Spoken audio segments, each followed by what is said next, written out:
నాగన్న గారు, సీనియర్ రాజకీయ విశ్లేషకులు రామ్ గోపాల్ గారు ఉన్నారు. ఆన్లైన్లో అందుబాటులో ఉన్నారు బీఆర్ఎస్ పార్టీ సీనియర్ నాయకులు నాగేష్ దూగుంట్ల గారు. అందరితో కూడా మాట్లాడదాం. నమస్తే అండి అందరికీ కూడా. సో పద్మ గారు, మొత్తానికి ఎప్పటి నుంచో ఎన్నికల ప్రక్రియ జరుగుతూ ఉంది, దశల వారీగా జరుగుతూ వస్తుంది కాబట్టి ఈసారి మొత్తం కూడా 7 దశల్లో జరుగుతుంది. సరే, మన దగ్గర తెలంగాణ, ఆంధ్రాలో 4 దశలోనే పోలింగ్ అయిపోయింది కాబట్టి ఇక లాస్ట్ ఫేజ్ రేపు ఉంది.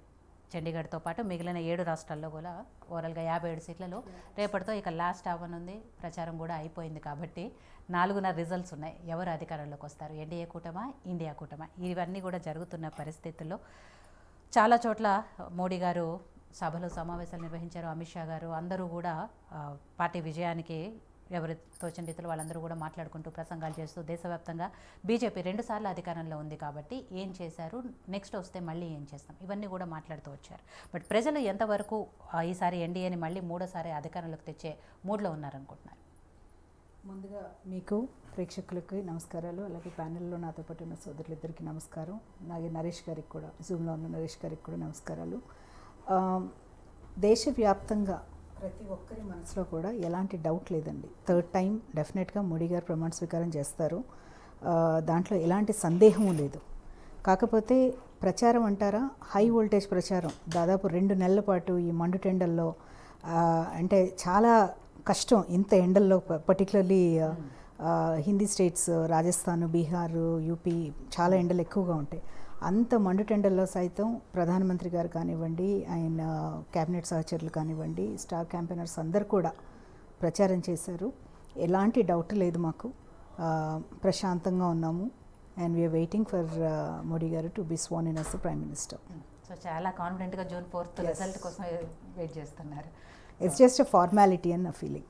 ఓకే.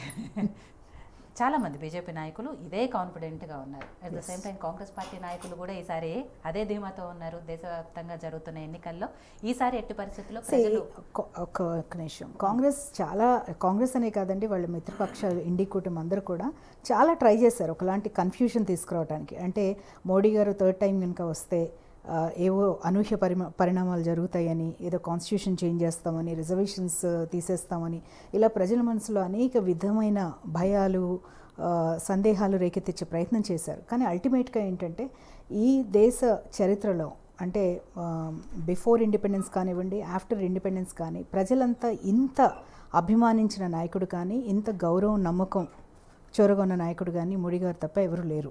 సో ప్రజలు ఆయన వెంట నిలబడ్డారు. పర్టికులర్లీ విమెన్ అండ్ యూత్ మా వెంటే ఉన్నారనేది మాకున్న అంచనా.